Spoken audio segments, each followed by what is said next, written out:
Fake news de Libération, les décodeurs du monde, l'AFP factuel. Ils sont des dizaines et des dizaines à défendre le politiquement correct au sein d'entités gavées d'argent public, de votre argent. Et nous, sur Immédiat, nous sommes une toute petite équipe pour démonter les mensonges du système. Nous avons besoin de vous. Aidez TV Liberté.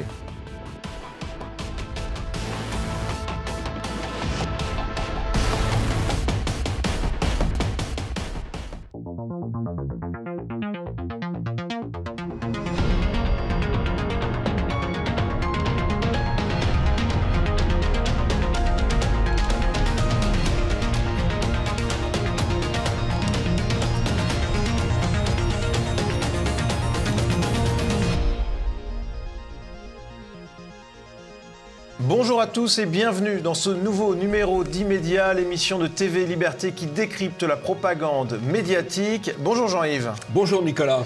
Au sommaire, aujourd'hui, nous verrons d'abord l'image de la semaine, celle de l'équipe d'Italie qui a remporté l'Euro de football, une image qui fait parler. Nous reviendrons ensuite en longueur sur les incroyables annonces d'Emmanuel Macron sur le pass sanitaire, un discours autoritaire qui fait basculer le pays dans une dictature de moins en moins molle, avec, bien entendu, le soutien des médias.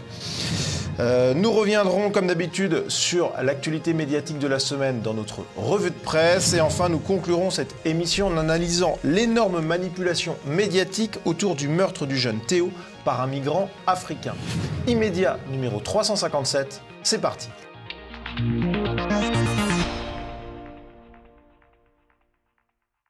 Et pour commencer cette émission, eh bien, c'est l'image de la semaine. Et cette image, Jean-Yves, c'est celle d'une équipe de football, l'équipe de football d'Italie, qui a remporté le dernier Euro. Oui, alors c'est tout à fait étonnant, parce que c'est une équipe de football d'un pays européen, composée de joueurs européens. Alors ça, c'est absolument sidérant, puisque nous a expliqué, notamment en France, que on ne pouvait faire du football qu'avec des gens venus d'Afrique, venus du Maghreb, venus de je ne sais où. La France Black Blanc Beurre. La France Black Blanc Beurre et même Black. Ouais. Et là, d'abord, dans les 4 équipes qui ont été en demi-finale ou en finale, l'équipe danoise est une équipe essentiellement européenne. Il y a une autre équipe qui était aussi essentiellement européenne. L'équipe anglaise, un peu mélangée, mais quand même plus européenne que l'équipe française. Et l'équipe qui a gagné, l'équipe italienne, qui est européenne. Il n'y a que des Italiens, ça c'est quand même sans dire. Ça prouve que, en fait, quand on nous dit il faut mettre des Noirs, des Maghrébins, sinon on ne gagne pas, non, c'est une opération de propagande. Et même, certains disent en Italie que c'est justement l'unité de cette équipe, l'unité psychologique qui a contribué à sa victoire. Voilà. En tout cas, ça remet un certain nombre de propagandes à zéro. Alors évidemment, on n'a pas insisté là-dessus. Évidemment, si c'était une équipe beaucoup plus diverse qui avait gagné, alors là, on nous expliquerait que ce serait un succès de la diversité, puisque malheureusement, le football, le sport, est devenu un instrument de propagande. Merci aux Italiens de ramener un peu les compteurs vers la réalité. L'Italie est un pays européen. Elle a des joueurs européens. Au fond, c'est normal. Et ils ont gagné l'Euro. Ils ont gagné l'Euro. La boucle est bouclée. Absolument. Passons au premier sujet, passe sanitaire, la propagande médiatique au service de la dictature.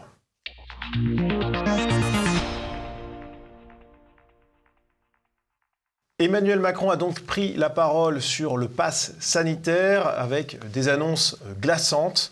Il a donc annoncé la naissance de ce pass sanitaire, l'obligation vaccinale pour les soignants, des tests PCR payants, etc. Mais c'est vraiment le pass sanitaire qui est un peu au centre de l'attention générale, puisque bien concrètement, de nombreuses activités, de nombreuses possibilités seront enlevées aux personnes qui ne sont pas vaccinées. Et c'est d'autant plus étonnant que beaucoup de poids lourds de La République En Marche avaient assuré que jamais le pass sanitaire ne verrait le jour. On n'a pas envie que, pour les activités comme le café, le restaurant, même faire ses courses, on ait une société à 2 vitesses. Nous avons parlé de du pass sanitaire et de l'utilisation que le gouvernement pourrait faire de cet outil pour les grands événements, nous avions souhaité, en commission des lois, préciser et l'indiquer très clairement dans la loi que toute autre personne ne pourrait pas faire usage du pass sanitaire pour conditionner l'accès à un lieu privé tel qu'un restaurant, tel qu'un cinéma, tel qu'une entreprise à la possession d'un pass sanitaire. Je crois qu'il est vraiment important de l'inscrire clairement dans la loi pour que chaque citoyen de notre pays puisse l'opposer à toute personne privée qui pourrait avoir cette idée saugrenue d'imposer de pénétrer dans son établissement à la possession d'un tel pass sanitaire. Nous posons une ligne rouge. Cependant, le pass sanitaire ne pourra jamais concerner les activités de la vie quotidienne. En cela, je tiens à saluer l'amendement de la présidente de la commission des lois, Yann Braud-Pivet, que nous avons adopté en commission et qui apporte une réponse à cette exigence. En France, je peux me tromper, dans ce cas-là, vous me direz dans 2 mois que j'avais tort. Je considère qu'en France, on est un pays égalitaire, égalitariste. C'est pas un pays dans lequel on va dire si tu es vacciné, tu peux rentrer là, si tu ne l'es pas, tu ne peux pas rentrer là. Je ne le crois pas. Et je veux aussi être clair, je ne rendrai pas la vaccination obligatoire. Bravo Nicolas pour ce montage qui est à la fois éclairant et consternant. Alors ce qui est intéressant, c'est l'intervention de Mme Braud-Pivet, qui est présidente de la commission des lois de l'Assemblée nationale, ce qui est un poste tout à fait important, et qui précise, il y a quelques mois, que une entreprise, un commerce qui exigerait le pass sanitaire d'un de ses clients serait susceptible d'être poursuivi. C'est d'ailleurs le cas pour elle. Saugrenu. Et donc interdit. Et c'est d'ailleurs le cas en Angleterre où, dans les îles britanniques, un commerçant ne peut pas exiger d'un client la production d'un pass sanitaire. Ouais. Donc on est dans un système d'inversion par rapport à ce que disait le gouvernement et les élus il y a quelques mois, les élus En Marche, et l'inversion par rapport à ce que fait l'Angleterre. Puisque en Angleterre, c'est interdit pour un commerce de demander un pass sanitaire, alors qu'en France, ça va être obligatoire. Ça, c'est la première remarque. La deuxième remarque, effectivement, on voit quand même la technique du gouvernement, et on l'a vu sur différents sujets.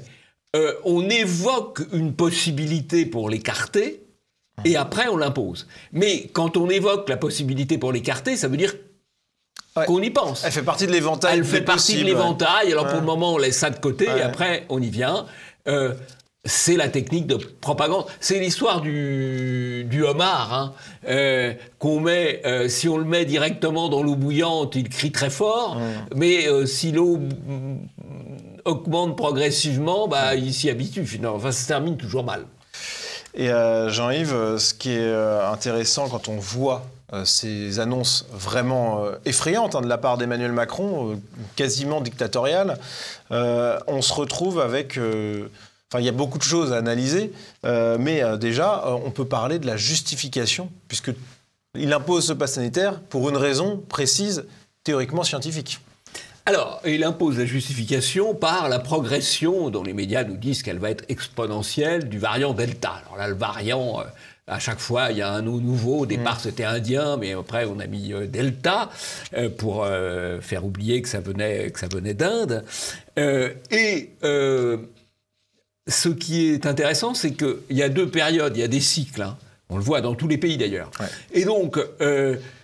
le traitement médiatique, c'est toujours l'information la pire. Soit on est en haut du cycle et on nous donne des chiffres bruts sans dire que ça va redescendre, soit on est en bas du cycle et on nous explique que ça va monter. En l'occurrence, là, le gouvernement se fixe, M. Macron se fixe sur une étude de l'Institut Pasteur qui extrapole des courbes de manière parfaitement hypothétique. Il faut se souvenir qu'au mois de février, il y avait eu une grande campagne pour renforcer les mesures, ce qui finalement n'avait pas été fait d'ailleurs, sur la base d'une étude à l'époque de l'INSERM qui montrait une explosion à venir des chiffres. C'est très simple, ils annonçaient 30 à 40 000 hospitalisations 12 semaines après le début de leur étude. 12 semaines après le début de leur étude, on était un plafond de 12 000, c'est-à-dire 3 à 4 fois moins. Ouais. Et M. Véran avait assuré la promotion de l'étude, a fait venir la chercheuse. Enfin, chercheuse, elle avait rempli un modèle mathématique. Hein, voilà. Bon, pour dire c'est terrible. C'était dans une conférence de presse devant les conférence médias. de presse, comme on avait eu sur d'autres affaires, Mme Karine Lapcombe dans une conférence de presse. Ouais. Tout ça est une propagande absolument massive. Et relayée par les médias. Sans aucun esprit critique. D'ailleurs, là où les médias ne font pas leur boulot, c'est qu'ils pourraient essayer de faire des monographies sur les différents pays. Combien y a-t-il de morts? Quelle population? Combien y a-t-il de morts par rapport aux personnes âgées? Puisque c'est quand même ça qui est significatif, c'est pas la population globale. Quelles sont les mesures prises? Est-ce qu'on pourrait avoir ça par pays? L'Angleterre qui se libéralise, la Suède qui n'a jamais pris de mesures très, très radicales, qui a toujours laissé une assez grande liberté et qui a un nombre de morts par habitant inférieur ou un peu légèrement inférieur à celui de la France. La Floride, qui a aussi été un pays très libéral, alors qu'ils ont une population relativement âgée et assez souvent frappée d'obésité, eh bien, ils ont des chiffres tout à fait comparables aux nôtres, sans avoir pris cet ensemble de mesures liberticides. Est-ce que les médias pourraient faire ça? Est-ce que les médias pourraient demander les sources ouvertes sur les informations?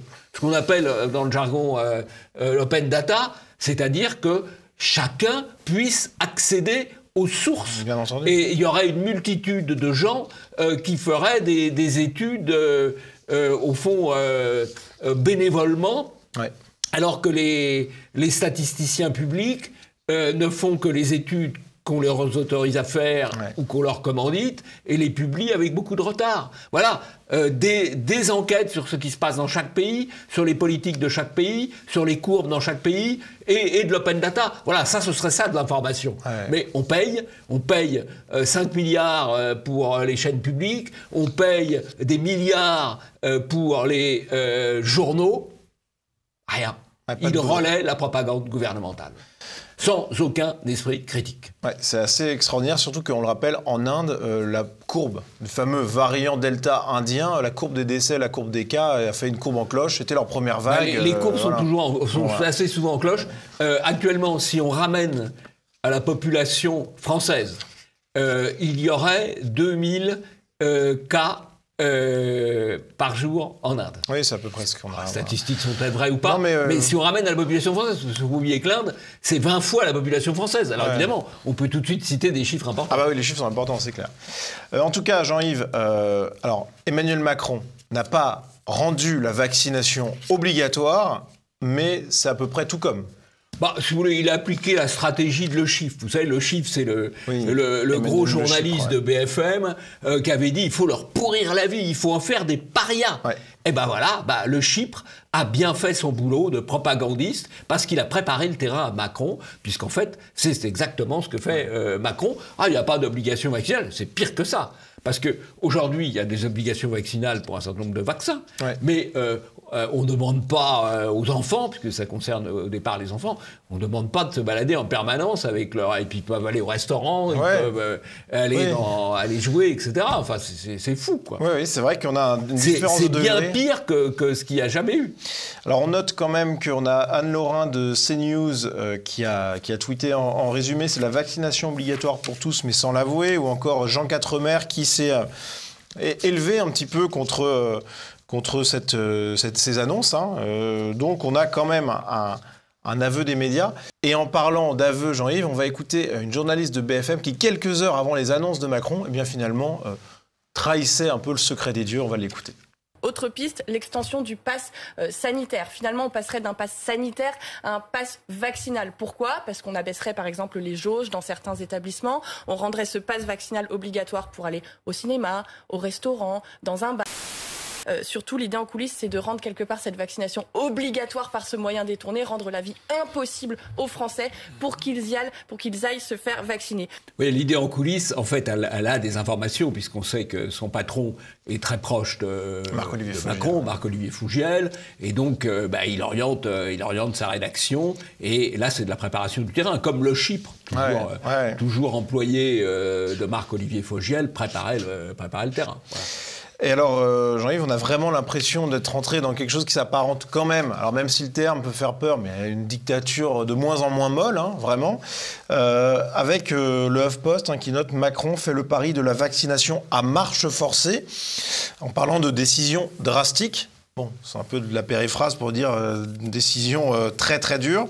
Le Monde qui, en une, titre « Vaccination, Macron assume la manière forte ». Donc c'est clairement... Il pourrait mettre un autre titre. Macron range de côté les libertés publiques. Ouais. Voilà. Ouais. Oui, c'est vrai qu'il pourrait. Non, mais on sent bien que même si globalement ce sont des rédactions qui sont favorables à la vaccination, ils sentent quand même que les annonces étaient quand même très très violentes, quoi. Donc c'est intéressant à noter. Et on va écouter l'ancien ministre de l'Intérieur, M. Castaner, qui, sur RTL, évoque un coup de pression. Celles et ceux qui refusent la vaccination se mettent en responsabilité. La responsabilité de ne pas se vacciner, c'est celle de faire courir un risque à sa famille, à ses voisins, à ceux qu'on fréquente. Oui, mais l'objectif, c'est de rendre la vie impossible à ceux qui ne seront pas vaccinés. Donc, c'est une vaccination obligatoire. Non, mais c'est inverser le process. C'est-à-dire que parce que nous n'avions pas la solution c'est le vaccin, il a fallu fermer des établissements comme les restaurants, les cinémas, les bars. Aujourd'hui, on a l'arme de réponse, c'est le vaccin. Et si certains refusent de faire le vaccin, on ne va pas, à cause d'eux, décider qu'on va fermer à nouveau les bars et les restaurants. Et on voit bien que les Français aussi attendaient peut-être ce petit coup de pression, et les demandes de rendez-vous hier et dans les jours qui viennent, je n'en doute pas, seront la démonstration que tout le monde a conscience que la solution, c'est le vaccin. Attendre le coup de pression, les Français ont attendu le coup de pression, vous venez de nous dire, c'est-à-dire qu'il fallait sortir le bâton. Non, certains l'ont attendu, beaucoup sont rentrés dans la logique, d'autres étaient plus impatients encore. Alors le mot important, l'expression importante, c'est coup de pression. Parce que c'est du vocabulaire mafieux. Ouais. Voilà. Il faut savoir d'ailleurs que M. Castaner a commencé comme joueur de poker dans les Hautes-Alpes. Il a fréquenté, ou les Alpes de Haute-Provence, pardon. Il a fréquenté le milieu marseillais. Il emploie le vocabulaire mafieux. Il aurait pu dire aussi, on va leur donner la misère. Voilà.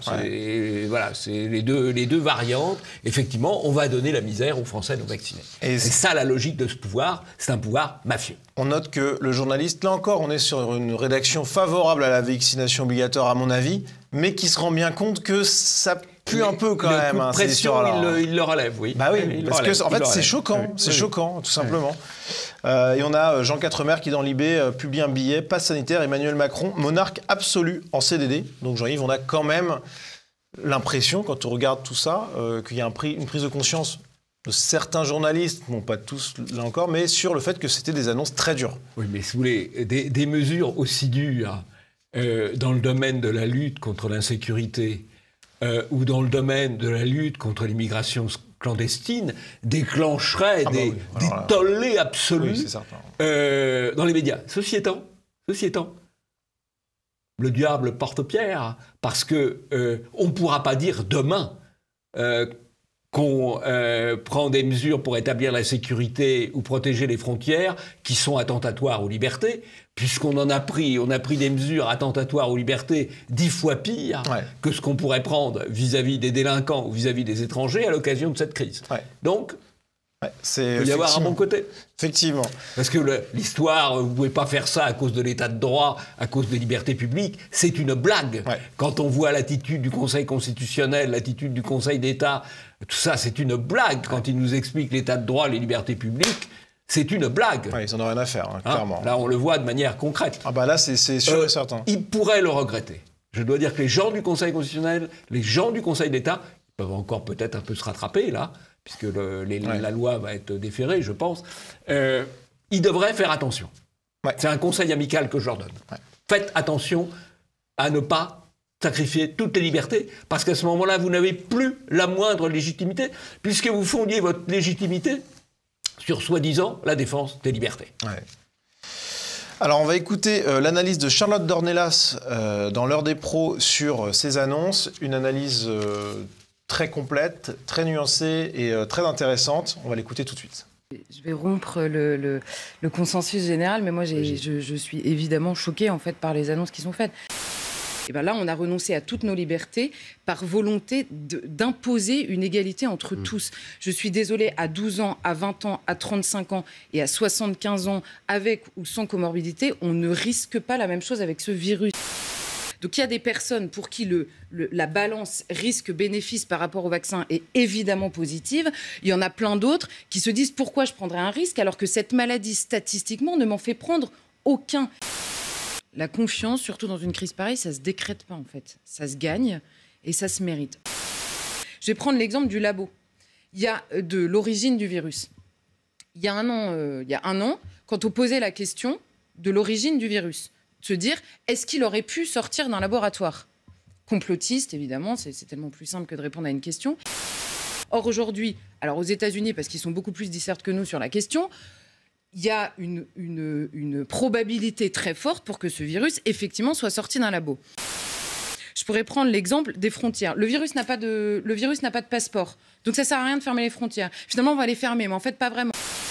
Tout ce discours-là, en permanence, a brisé la confiance qu'on peut avoir. Et à la fin, c'est exactement la même question sur le vaccin.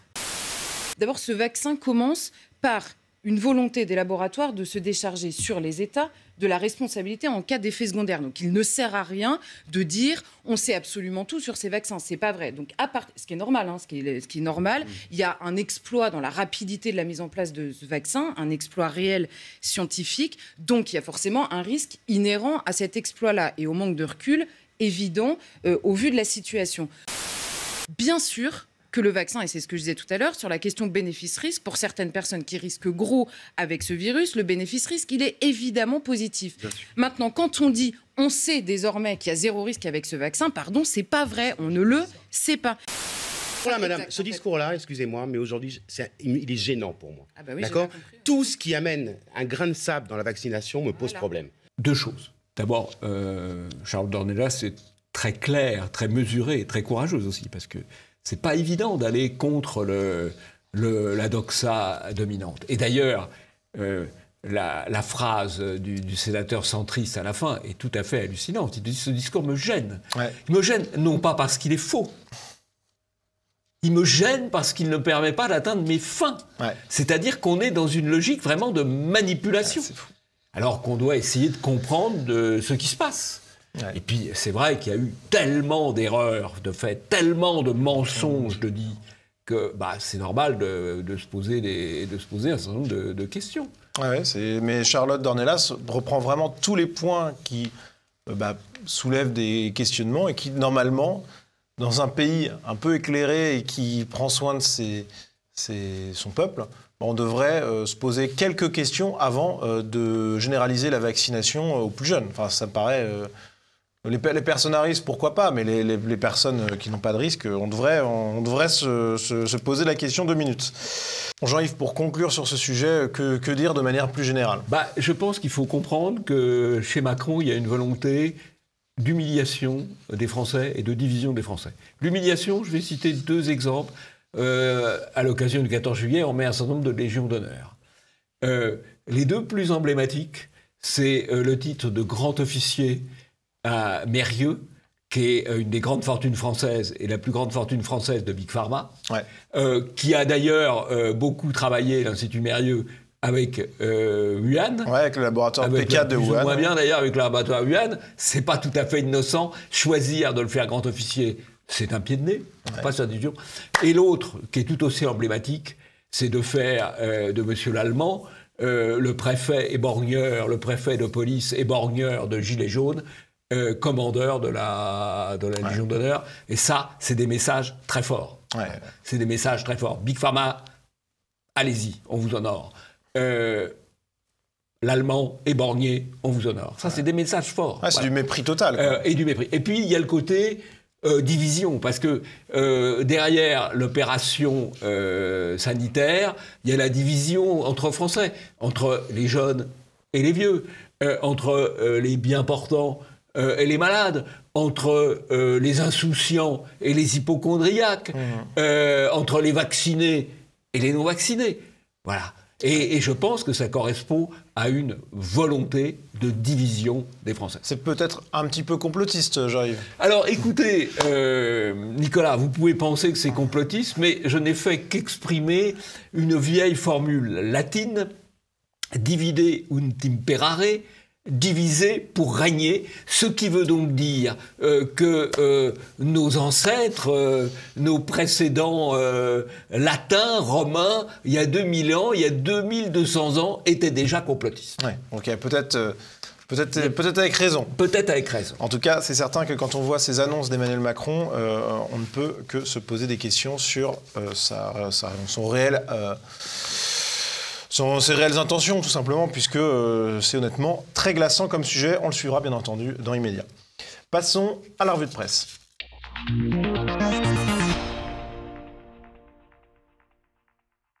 Et pour commencer cette revue de presse, eh bien, on se dirige vers France Inter. Jean-Yves, la semaine dernière, vous n'étiez pas dans l'émission, mais on avait évoqué déjà un petit peu ce sujet, mais c'était en toute dernière minute. Là, on a de nouveaux éléments. France Inter qui ouvre donc sa matinale à des voix un petit peu discordantes. On aura notamment Natacha Polony, Alexandre de Vecchio qui viendront intervenir dans la matinale en tant qu'éditorialiste.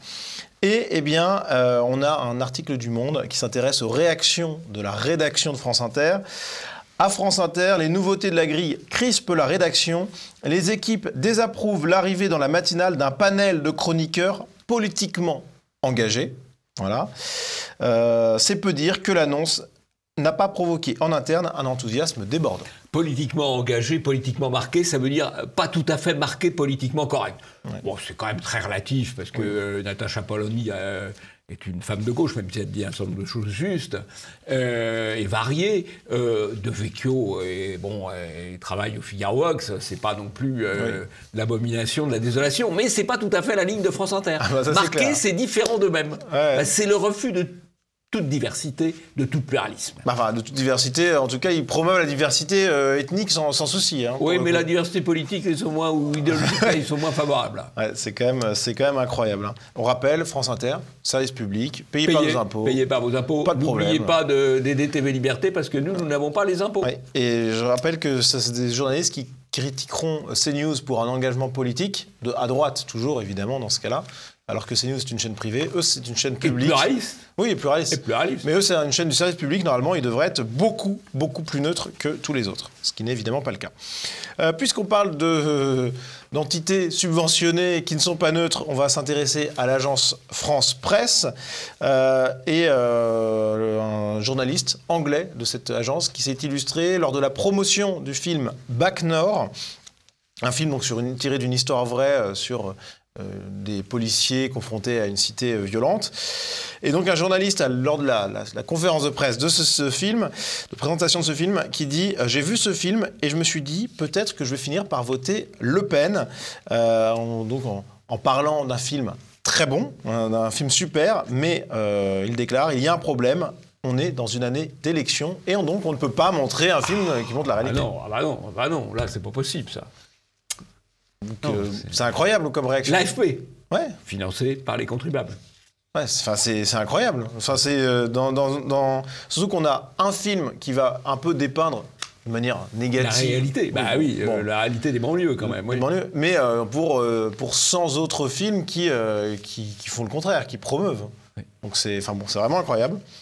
Mais heureusement, ce journaliste de l'AFP va pouvoir se consoler avec le CSA qui note un peu plus de diversité à la télé en 2020 dans son dernier rapport sur la question, en parlant d'une amélioration relative de la représentation des personnes perçues comme non blanches, ça veut dire les extra-européens en gros. Leur part est passée à 16%, soit un peu plus qu'en 2019, et elles sont beaucoup plus souvent présentées dans des rôles positifs, 36% des cas, que négatifs, 22%. Ah, tout va bien. Alors, ce qui est extraordinaire, merci le CSA quand même, merci le CSA, parce que ça veut dire que des statistiques ethniques sont possibles. A priori. Hein, et donc, moi, je propose qu'on applique la méthode du CSA dans les prisons. Dans les tribunaux. Dans les tribunaux, allons-y. Allons-y, c'est possible. Ouais. Merci le CSA. Bon, en tout cas, le CSA qui joue quand même un rôle, là c'est la propagande pure, quoi. Le CSA qui joue un rôle d'accélérateur du grand remplacement, d'autant plus que, en fait, c'est d'autant plus faussé qu'une partie des minorités ethniques en France, africaines ou maghrébines, regardent les télévisions de ces pays. Ouais. Et par conséquent, il y a une distorsion entre le public qui regarde les chaînes de télévision françaises et l'ensemble des gens résidant en France. C'est pas la même chose. Donc avec 16%, on est au-delà de la réalité de ceux qui regardent, très vraisemblablement. Exactement. Alors, je ne dis pas de ceux qui sont présents, de ceux qui regardent. Autre actualité médiatique, cet article de Libération présenté dans ce tweet, donc il parle là encore d'un film en compétition à Cannes, Benedetta. Donc le tweet de Libération. Dans Benedetta, Virginie Efira devient une nonne hérétique et jouisseuse du sexe entre sœurs, y compris au moyen d'un god taillé dans une statuette de la Vierge. Les paroles sont évidemment pas de moi. C'est Libé qui se réjouit finalement d'un film transgressif. Oui, alors c'est transgressif, sauf qu'évidemment, la même transgression, il ne se la permettrait pas sur l'islam, voilà. Donc c'est quand même toujours le deux poids deux mesures. Sur les cathos, on peut y aller, il n'y a pas de problème, on peut taper, on est promu. Peut-être qu'ils vont sûrement être couronnés d'une manière ou d'une autre au Festival de Cannes. En tout cas, Libé s'en est réjoui. En tout cas, Libé s'en est réjoui, mais ça c'est toujours le deux poids, deux mesures, à la fois de la part du cinéaste, qui sait très bien que ça, s'il fait ça, c'est de la transgression, entre guillemets, qui permettra d'être promu, alors qu'il y a d'autres transgressions qui seraient poursuivies. Donc une transgression qui est promue, c'est plus vraiment une transgression. Exactement. Voilà. Et s'il faisait un film de ce style-là, effectivement, sur l'islam, comme vous avez dit, il serait sous garde rapprochée, sous protection policière. Mahomet, hein, bon, non, mais il serait sous protection policière rapprochée. Donc voilà, deux poids, deux mesures.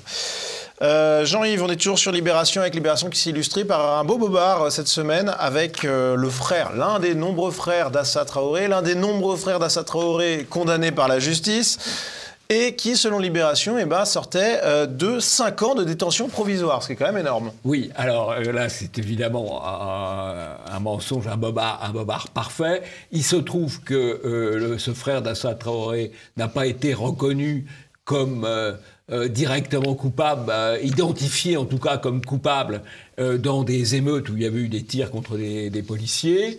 Donc il a été relaxé de cette affaire. Et Libé dit, mais il a fait 5 ans de prison. Oui, mais dans les 5 ans de prison, il y avait 4 ans et demi pour des peines qu'il purgeait pour différents délits. Et il y a eu effectivement quelques mois de provisoire. Ce qui est logique. Il avait été gardé aux frais en attendant ce jugement. Mais ce n'est pas 5 ans de détention provisoire. Mais Libé a été repris évidemment par tout le monde, sans aucune vérification, pour tout le monde. Par beaucoup de médias, sans aucune vérification, comme d'habitude. Et ce qui est intéressant, c'est qu'on voit que ce qui est un bobard, c'est beaucoup 5 ans de détention provisoire, vraiment beaucoup. Donc normalement, ça n'existe pas. Voilà, non mais donc la journaliste Alexandra Pichard, elle aurait dû se dire, l'information est quand même étonnante, je vais essayer de comprendre pourquoi. Mais vu que le bobard allait dans le sens du politiquement correct, vu que l'erreur manifeste allait dans le sens du politiquement correct, je suis même pas sûr qu'elle ait voulu mentir intentionnellement. Ça correspondait en fait à ses idées. Elle a plutôt bien servi la cause, parce que tout le monde va retenir, comme toujours à la loi du démenti, qui est le 100e de l'affirmation, tout le monde va retenir que ce malheureux Traoré a fait 5 ans de préventif pour rien. Victime de la justice. Alors, on va passer à un article de Slate sur Éric Zemmour, avec cette citation, Jean-Yves. Il est le propagandiste d'une idéologie mortifère dont les sources remontent au suprémacisme blanc des années 1920 et au racialisme du Ku Klux Klan. Oui, ça c'est un article d'investigation. Je croyais que ça remontait à Pétain, mais non, ça remonte encore plus loin. Bien avant ça. Non, mais c'est incroyable. Ça fait peur. Bon, Éric Zemmour leur fait peur, puisque pour faire ce genre d'article, il faut avoir un peu peur. On arrive presque à la fin, Jean-Yves, avec cette actualité incroyable. Jean Castex confirme la création d'une agence de lutte contre les manipulations de l'information en provenance d'entités étrangères. Voilà, alors là, ils vont déjà recruter 50 personnes. 50 personnes. C'est-à-dire, vous voyez, 3 fois les effectifs de TV Liberté. rien que pour faire un contre. Je ne sais pas ce qu'ils appellent les agences d'origine étrangère. Bon, on imagine que ça vise la Russie. Ça vise la Russie, bien sûr. C'est quand même fou, quoi. Et il marche à guichet ouvert. Hein. L'argent, quoi qu'il en coûte, comme dirait l'immense président Macron. 50 agences dédiées à cette tâche, c'est vrai que ça fait beaucoup. Ceci étant dit, si on devait faire une agence de lutte contre les manipulations de l'information par le gouvernement français, il faudrait beaucoup plus que 50 personnes. Sans doute. Donc, avec nos petits moyens. Oui, c'est vrai qu'à deux, on y arrive presque. Déjà pas mal de Puis choses. TVL, toute l'équipe de TVL aussi, bien entendu. Bon. Mais assez incroyable.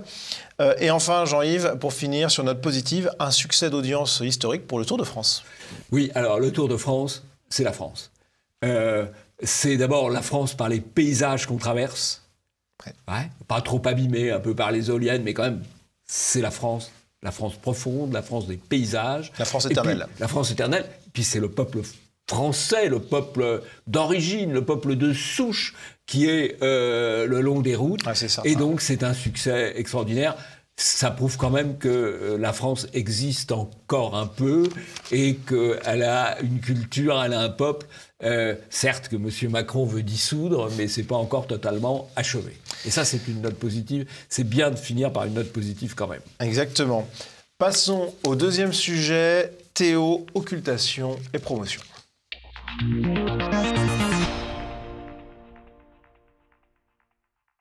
Théo, 18 ans, a été tué au Clé-Souilly dans un centre commercial. Il était vendeur d'une boutique Bouygues Télécom, tué pour une facture contestée par un client d'un montant de 93 €, un motif purement dérisoire. Jean-Yves, ce qui est frappant dans cette affaire, c'est l'identité de ce tueur qui était sénégalais. Alors, le tueur est sénégalais. C'est un multirécidiviste sénégalais qui est inscrit dans différents fichiers de police et de justice, mais qui avait son titre de séjour délivré par la préfecture de police, encore récemment, et qui attendait son renouvellement, je crois, assez prochainement. Donc, voilà, on est dans la surdélinquance systémique de l'immigration et dans le non-traitement, dans la délivrance de titres de séjour à des gens qui sont manifestement dangereux et nuisibles. Évidemment, c'est occulté par les médias, car on parle de l'agresseur, on parle de l'assaillant, on parle du mauvais payeur peut-être. On ne précise pas sénégalais multirécidiviste, ce qui est quand même une donnée importante. Et on le voit effectivement dans les médias, vous avez raison, il y a une occultation, que ce soit sur l'article du Monde qui parle de cette affaire-là, où on voit un homme, le suspect, l'agresseur, chose qui a aussi été reprise par les différents JT qui en ont parlé un petit peu, mais qui a été centrée donc, sur le fait de parler de lui comme d'un agresseur ou comme un homme de 60 et quelques années, mais on n'a pas plus d'informations. Et je voudrais citer un tweet de Renaud Camus sur cette occultation. Tous les journaux et autres médias qui parlent des meurtres et égorgements quotidiens sans préciser que les assassins sont des occupants participent au négationnisme de masse. Ouais, pas grand-chose à ajouter. Alors, ce qui est intéressant, Jean-Yves, c'est qu'il y a eu une occultation, celle de la qualité, entre guillemets, du meurtrier de Théo, mais on n'a aussi pas tant parlé que ça de cette affaire. Et il y a eu une promotion, par contre, d'un protagoniste qui a été massive. Oui, alors il y a eu dans les protagonistes qui sont intervenus, il y a un policier hors service de la brigade de recherche et d'investigation, la BRI, il y a un agent de la pénitentiaire, et puis il y a 2 autres personnes. Et on a mis en scène une des 4 personnes, qui a été courageuse d'ailleurs, qui a été courageuse, qui est intervenue, mais parce que cette personne s'appelait Mohamed, et donc ça permettait de... En fait, on a caché le côté extra-européen du criminel, et on a mis en avant le côté extra-européen, effectivement, d'un des intervenants, ce qui est assez normal que sur 4 personnes, il y ait quelqu'un originaire du Maghreb à Clé-Souilly, c'est assez statistiquement vraisemblable. C'est pas inattendu. Mais en tout cas, voilà, ça a été une interview à BFM qui a été largement reprise par ailleurs. Donc voilà, c'est là, on connaît. C'est d'un côté l'occultation, de l'autre la promotion. Oui.